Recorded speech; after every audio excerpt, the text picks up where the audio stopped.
Hi friends, welcome to Samriya channel. இன்னைக்கு நம்ம football theme cake பற்றி தான் பார்க்க போகிறோம். வாங்க வீடியோக்குள்ளே போகலாம்.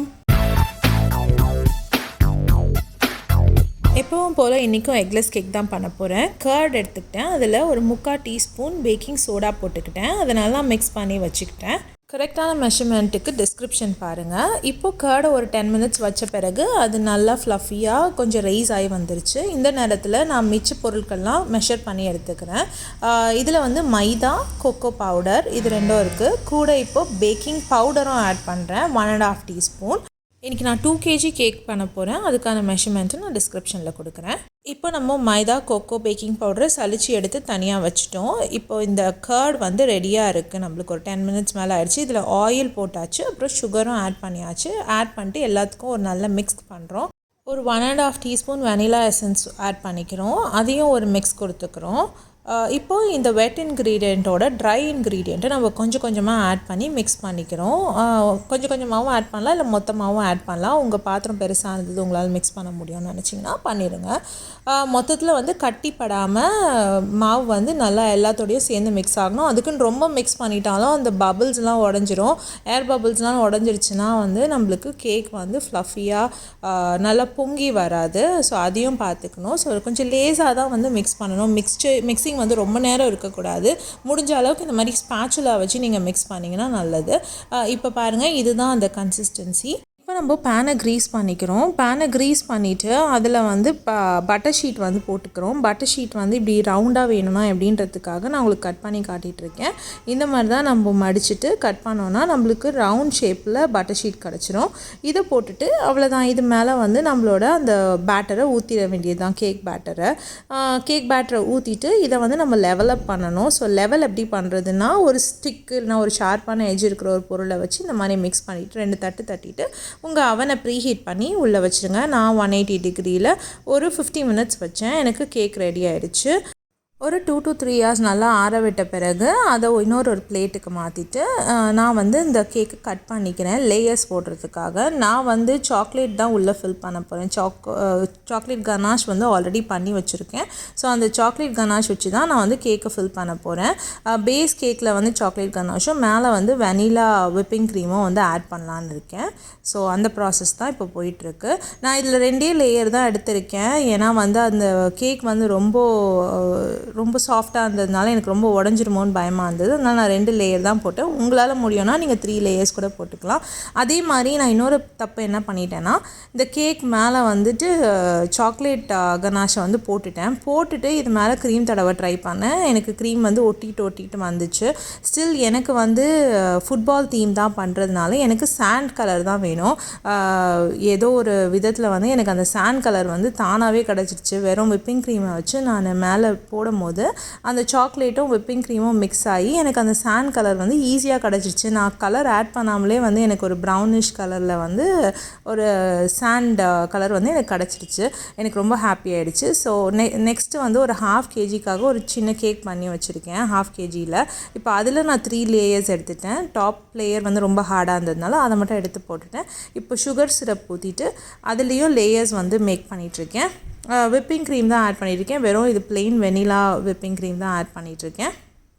ஸோ இப்போ லேயர்ஸ் ஃபில் பண்ணிக்கிட்டு இருக்கோம். நம்ம ஒவ்வொரு லேயர்லேயும் வந்து இந்த மாதிரி சுகர் வாட்டர் ஊற்றினோன்னா அந்த கேக் வந்து ரொம்ப சாஃப்டாக நம்ம கடிக்கும் போது வந்து நல்லா ஜூஸியாக ரொம்ப நல்லாயிருக்கும். அந்த ஃப்ளேவரே வந்து நம்மளுக்கு தெரியும். கேக் ஃப்ளேவரே ரொம்ப என்ஹான்ஸ் பண்ணி கொடுக்கும். ஸோ இந்த வாட்டர் சிரப் வந்து ரொம்ப மஸ்ட். கேக் செய்யும் போது ஒவ்வொரு லேயர்லையும் நீங்கள் மறக்காமல் ஊற்றணும். அப்போ தான் வந்து உங்களுக்கு கேக் வந்து சாஃப்டாக, ஸ்வீட்டாக, ஜூஸியாக நல்லா ஒரு குலாப் ஜாமுன் சாப்பிட்ற மாதிரி இருக்கும். நான் ஆல்ரெடி ஒரு 1.5 kg கேக் செஞ்சு வச்சுருக்கேன். இது ஒரு 1/2 kg கேக். இதில் க்ரம் கோட்டிங்லாம் கொடுத்து பேஸ் ஃபில் பண்ணி நான் வச்சுக்கிறேன். இப்போ நம்ம இதை வந்து பால் ஷேப்பில் ஆக்கணும். அதுதான் நம்மளுக்கு இருக்க பெரிய சேலஞ்சே. இப்போ க்ரம் கோட்டிங் கொடுத்தாச்சு. நம்மளுக்கு வந்து ரொம்ப கிளியரான இதெல்லாம் தேவையில்லை. ரொம்ப நீட்டான கேக்கெலாம் இப்போ தேவையில்லை. ஏன்னா நம்ம இதுலேருந்து வந்து பால் ஷேப் பண்ண போகிறோம். அதனால் நான் முதல்ல கீழே சைட்ஸ்லேருந்து கட் பண்ணிக்கிறேன், எனக்கு ரவுண்ட் ஷேப் வரணும்னு. ஸோ அந்த கட் பண்ணுற பீசஸ்லாம் எடுத்து மேலே வச்சுக்கிறேன். ஸோ தட் எனக்கு ஒரு டூம் ஷேப் வந்து கிடைக்கும் இல்லையா, அதெல்லாம் எடுத்து மேலே வச்சுக்கிட்டு இப்போ நான் இது மேலே திரும்பியும் வந்து விப்பிங் க்ரீம் வந்து ஆட் பண்ண போகிறேன். ஸோ தட் எனக்கு ஒரு ரவுண்டான பால் ஷேப் கிடைக்கும். ஈவன் தோ வந்து ஃபுல் ரவுண்ட் கிடைக்கலனாலும் எனக்கு ஒரு ஹாஃப் பால் ஷேப் அது கிடைக்கும். ஸோ எனக்கு வந்து அதுதான் வேணும், ஒரு ஹாஃப் பால் ஷேப் வேணும் எனக்கு. ஸோ அதுதான் நான் இப்போ ட்ரை பண்ணிக்கிட்டு இருக்கேன். ஏதோ ஓரளவுக்கு நம்மளுக்கு ஒரு டூம் ஷேப்பில் அப்படியே லைட்டாக பால் மாதிரி வருது. ஹோப்ஃபுல்லி நான் அந்த பால் ஷேப் அச்சீவ் பண்ணிடுவேன் தான் நினைக்கிறேன். நான் நினச்சேன் சரி இன்னும் கொஞ்சம் கட் பண்ணி ஒரு ரவுண்ட் ஷேப் கொண்டு வரலான்னு லைட்டாக ட்ரை பண்ணேன். ஆனால் அது சொதப்பிடுமோன்ற பயத்தில் மோல்ட் பண்ணி விட்டுட்டேன். ஸோ இப்போ நான் என்ன பண்ணிகிட்ருக்கேன்னா ட்ராயிங் பண்ணிகிட்ருக்கேன். நம்ம வந்து ஒரு க்ரீம் எல்லாம் போடுறதுக்கு முன்னாடி நம்மளே செல்ஃபாக ஒரு ட்ரா பண்ணிக்கலான்னு சொல்லிவிட்டு அந்த ஃபுட்பால் ஷேப்பில் எப்படி இருக்குமோ அந்த மாதிரி நான் ஒரு குச்சி வச்சு அந்த க்ரீம் மேலே ட்ரா பண்ணிக்கிட்டேன். இப்போ சாக்லேட் கனாஷ் எடுத்து அதை வச்சு நான் வரைகிறேன். இப்போ ஃபுட்பால் வந்து பிளாக் அண்ட் ஒயிட்டில் தான் இருக்கும் இல்லையா? ஸோ நம்ம என்ன பண்ணுறோம், ஒரு இடத்துல சாக்லேட் கனாஷ் வச்சு ஃபில் பண்ணிக்கிறோம், இன்னொரு ஸ்பேஸை வந்து ஒயிட் கலர் விப்பிங் க்ரீம் வச்சு ஃபில் பண்ணிக்கிறோம். இப்போதைக்கு நான் வந்து ஸ்பேஸ் விட்டு சாக்லேட் கனாஷ் வந்து ஃபில் பண்ணிகிட்ருக்கேன். இப்போ அடுத்த மிஞ்சி இருக்கிற இடங்களில் வந்து ஒயிட் விப்பிங் க்ரீம் வச்சு ஃபில் பண்ணிக்கிறேன். ஸோ தட் இது வந்து ஒரு ஃபுட்பால் ஷேப், ஒரு ஹாஃப் ஃபுட்பால் ஷேப் வந்து நம்மளுக்கு கொடுக்கும். இதுதான் அதோட எண்ட் ரிசல்ட். இப்போ நான் திரும்பவும் என்னோட அந்த பேஸ் கேக்கை எடுத்து வச்சுட்டு இந்த கேக்கை தூக்கி நான் மேலே வைக்க பார்க்குறேன். எனக்கு பயங்கரமாக சொதப்புது. ஆக்சுவலி நான் ஃபஸ்ட்டு பிளான் பண்ணுறது என்னென்னா க்ராஸில் வச்சிடலாம் கேக்குன்னு சொல்லிட்டு.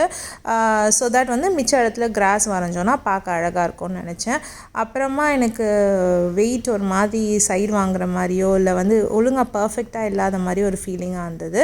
ஸோ இந்த டிசைன் கலையாமல் வேறு அது மேலே வைக்கணும். நம்மளுக்கு அந்த பேஸில் டிசைன் கலையிறதை பற்றி பிரச்சனை இல்லை, ஏன்னா அது மேலே நம்ம வேறு டிசைன் போட போகிறோம். ஸோ சைடில் வச்சு பார்த்தேன், அது அவ்வளோ அழகாக இல்லை, அதனால தூக்கி சென்டர்லேயே வச்சுட்டேன். இப்போது இந்த சைட்ஸ்லலாம் நான் வந்து கிராஸ் போட்டுட்ருக்கேன். ஈவன் வந்து ஒர்க் வந்து ரொம்ப நீட்டாக இல்லைனாலும் எனக்கு எண்ட் ரிசல்ட் வந்து ஹாப்பியாக இருந்தது. நான் பண்ணும்போது கொஞ்சம் நிறையா சொதப்பெல்லாம் நடந்தாலும் அது எல்லாமே எனக்கு ஏற்ற மாதிரி தான் நடந்தது. எனக்கு என்ன தேவையோ அதுதான் வந்து தப்பாச்சு. ஃபார் எக்ஸாம்பிள் வந்து விப்பிங் க்ரீம் ஒயிட் க்ரீம் வந்து ப்ரௌன் கலராக ஆனதுலாம் வந்து எனக்கு ஒரு ஆடட் அட்வான்டேஜாக தான் இருந்தது. அது ஒரு சாண்ட் கலர்லேயே வந்துருச்சு. ஆக்சுவலாக பூமிக்குள்ளேருந்து கேக் கிராஸ்லேண்ட் அது மேலே ஒரு பால் அப்படின்ற மாதிரி அழகாக வந்துருச்சு. நான் எக்ஸ்பெக்ட் பண்ணதும் அதுதான். ஸோ இப்போ இதை சுற்றி நான் கிராஸ் வரைஞ்சிட்டேன். அப்புறம் கீழேயும் வந்து சின்ன சின்ன காய் இருக்கிற மாதிரி டெக்கரேட் பண்ணிக்கிறேன்.